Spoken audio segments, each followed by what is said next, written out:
Hello दोस्तों। चलिए आज का वीडियो हम लोग देखते हैं। दोस्तों अर्ज किया है कि जैसे सेके जाते हैं तंदूर के अंदर नान, जैसे सेके जाते हैं तंदूर के अंदर नान, वैसे ही सेक दिए गए हैं अमेरिका और पाकिस्तान। शायरी घटिया हो सकती है दोस्तों, लेकिन अमेरिका और पाकिस्तान से घटिया थोड़ी है। लेकिन अच्छी बात यह है कि अभी एससीओ समिट जाकर भारत ने दोनों देशों के घटिया नेताओं को सबक सिखाया, और यह देखकर राहुल जी मजा आया। इंटरनेशनल डिप्लोमेसी कोई क्रिकेट मैच से कम नहीं होती दोस्तों। यहां भी रन बनाने पड़ते हैं, विकेट गिराने पड़ते हैं, और कभी कभी तो चौके छक्के भी लगाने पड़ते हैं। फर्क बस इतना है कि यहां बैट और बॉल की जगह शब्द और रणनीति काम करती है। और अगर इस बीते हफ्ते इस खेल का कोई सबसे बड़ा टूर्नामेंट हुआ था तो वो था शंघाई कॉर्पोरेशन ऑर्गेनाइजेशन यानी एससीओ।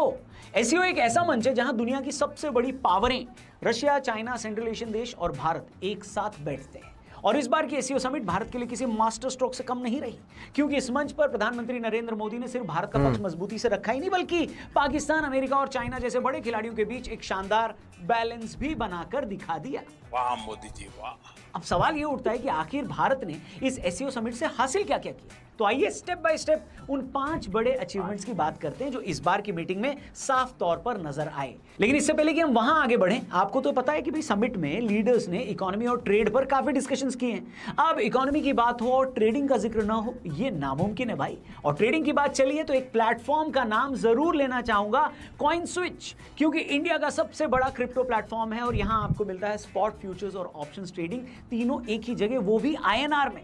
और भाई कॉइन स्विच इंडिया का पहला और अकेला प्लेटफॉर्म है जो ये तीनों ऑप्शंस देता है।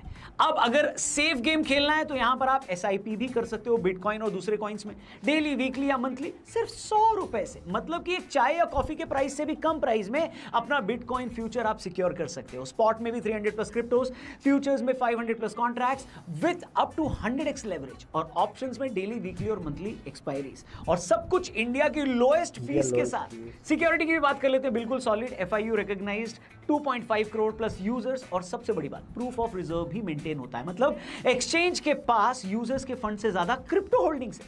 कस्टमर होल्डिंग्स 2600 करोड़ से ज्यादा और कॉइन स्विच के खुद की होल्डिंग्स 3045 करोड़, मतलब एकदम स्ट्रॉन्ग फाइनेंशियल हेल्थ को ये दिखाता है। और हाँ, ये आईएसओ सर्टिफाइड भी है। बड़े फंड्स डिपॉजिट करने हैं तो बिना टेंशन के आप कर सकते हो। तो लिंक डिस्क्रिप्शन और पिन कमेंट में दिया है, जरूर चेक करना।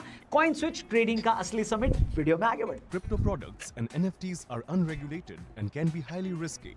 There may be no regulatory recourse for any loss from such transactions. चलिए एससीओ समिट की तरफ आते हैं, क्योंकि दुनिया के लीडर्स के फैसले भी फ्यूचर डिसाइड करते हैं, बस क्रिप्टो की ही तरह। आप फिलहाल 5 पॉइंट में यह समझो कि इंडिया ने एससीओ में क्या क्या अचीव किया। पॉइंट नंबर 1, पाकिस्तान के टेरर को और पहलगाम अटैक को दुनिया के सामने रखना। जी हां, सबसे बड़ा और सबसे इंपैक्टफुल अचीवमेंट यही रहा कि मोदी जी ने आतंकवाद का मुद्दा सीधे मंच पर उठाया।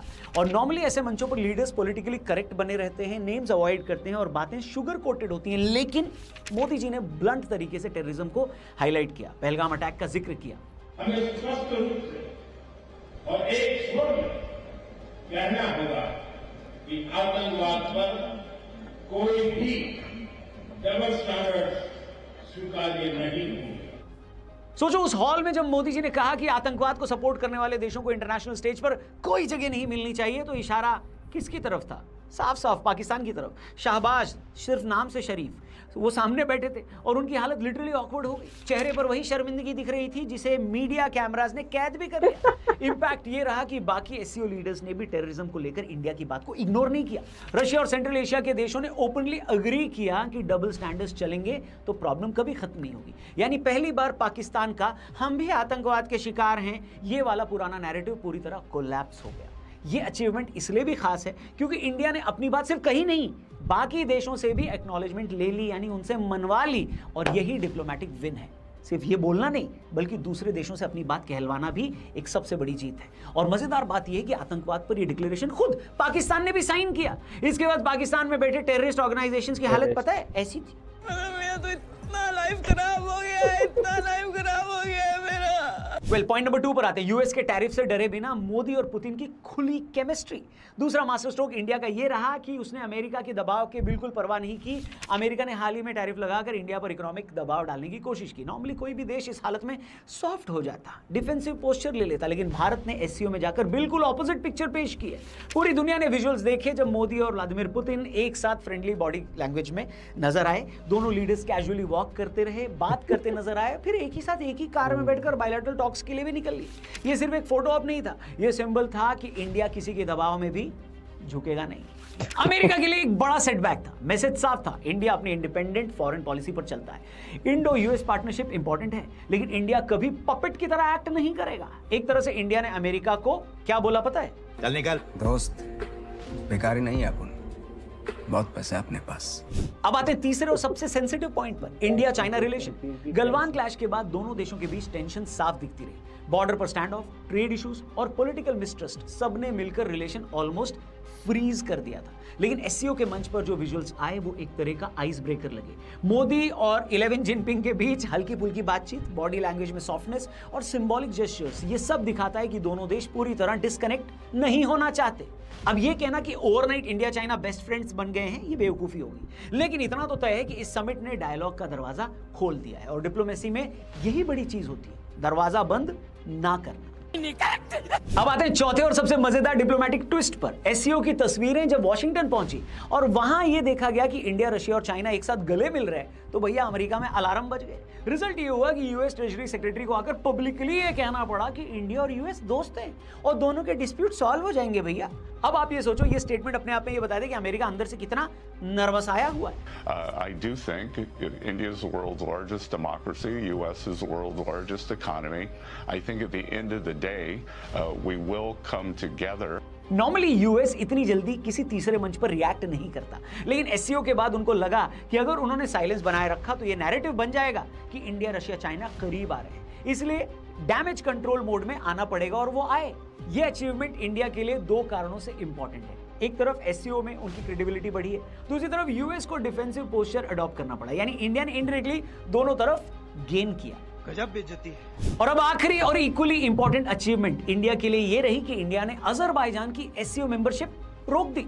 अजरबैजान का मामला इंडिया के लिए इसलिए सेंसिटिव है क्योंकि अजरबैजान का टर्की और पाकिस्तान से गहरा रिश्ता है। टर्की लगातार कश्मीर पर अनवांटेड स्टेटमेंट्स देता रहा है, और पाकिस्तान तो खैर हमेशा से एंटी इंडिया नैरेटिव पुश करता है। ऐसे में अजरबैजान की एंट्री मतलब एससीओ के अंदर एक और देश जो इन नैरेटिव्स को एम्पलीफाई कर सकता था। इंडिया ने क्लियरली वीटो लगाया और कहा कि ये एक्सेप्टेबल नहीं है, और एससीओ जैसे बड़े ग्रुपिंग में वीटो लगाना कोई छोटी बात नहीं है। इससे साफ मैसेज ये गया कि इंडिया अब अपने हितों की रक्षा के लिए टफ डिसीजंस लेने से हिचकता नहीं है। तो दोस्तों, एससीओ समिट इंडिया के लिए किसी ग्रैंड स्लैम से कम नहीं थी। हर फ्रंट पर इंडिया ने अपने कार्ड्स स्मार्टली खेले। पाकिस्तान एक्सपोज हुआ और उनका पुराना नैरेटिव कोलैप्स हुआ। अमेरिका का टैरिफ प्रेशर इग्नोर करके मोदी पुतिन केमिस्ट्री का ग्लोबल मैसेज गया।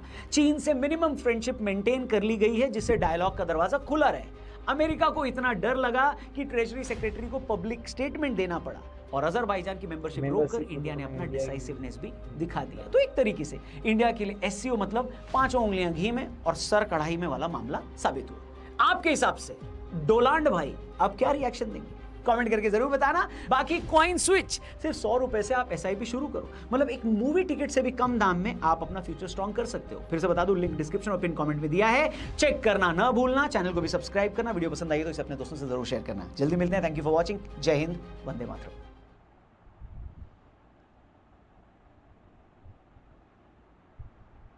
दोस्तों, अगर वीडियो अच्छी लगी है तो चैनल को सब्सक्राइब करके बेल आइकन को दबा लीजिए, जिससे कि आपको हमेशा वीडियो मिलती रहे। तब तक के लिए अपना ख्याल रखें।